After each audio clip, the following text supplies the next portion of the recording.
This video is all about question 10 on practice exam 3.1 in the fall 2021 semester of Chem 1211. And the question here lists a series of ionization energies for a hypothetical element X, where each subsequent ionization energy corresponds to the removal of an additional electron. So we start, for example, with a neutral X atom in the gas phase. The first ionization energy gets us to X plus, and an electron has been lost. The second ionization energy gets us to X2 plus, and another electron has been lost, so on and so on and so forth for these subsequent ionization energies.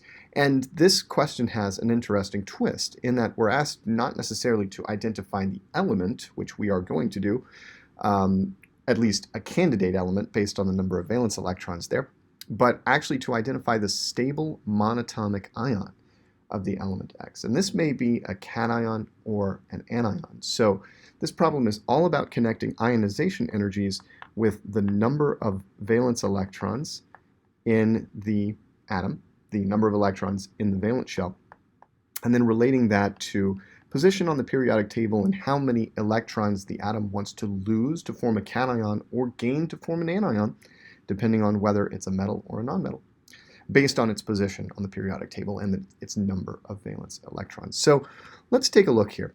These values are in kilojoules per mole. And one thing we want to keep in mind here is the idea and the distinction between core and valence electrons. So we can sort of form a vision or a model of the X atom here as having a core of electrons that I'm going to represent in orange, and then a valence shell, right? There is a shell of electrons in the outside of the atom.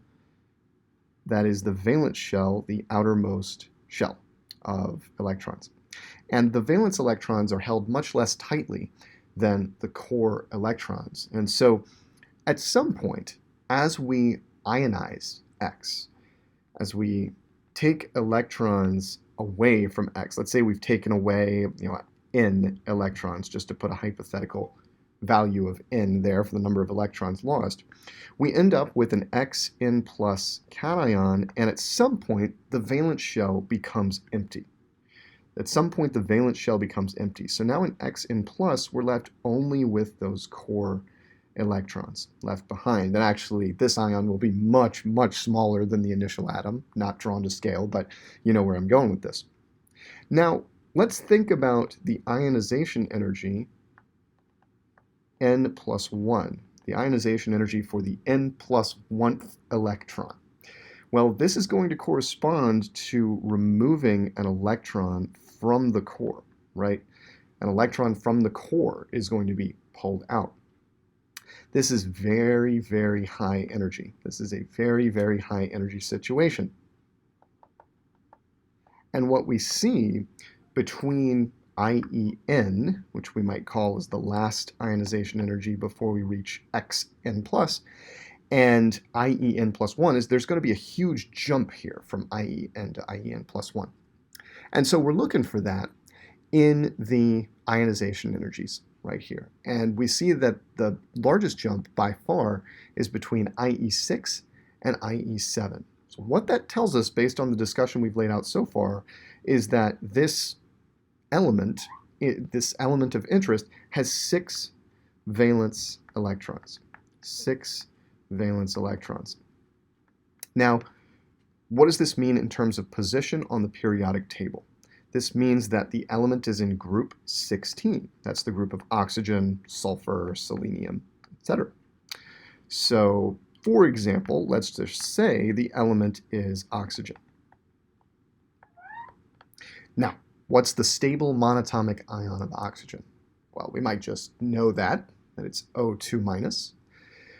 Or we might look at the number of valence electrons and say, okay, how many electrons does it take to get to the closest noble gas configuration, or a full valence shell? Well, a full valence shell is 8 valence electrons. And that's going to require us to add 2 electrons to the neutral atom. And so the stable monatomic ion of this element must be X with a charge of -2, or X2 minus. There it is, and this might be O2 minus, S2 minus, or Se2 minus. Any of those elements in group 16 will lead us to the same conclusion.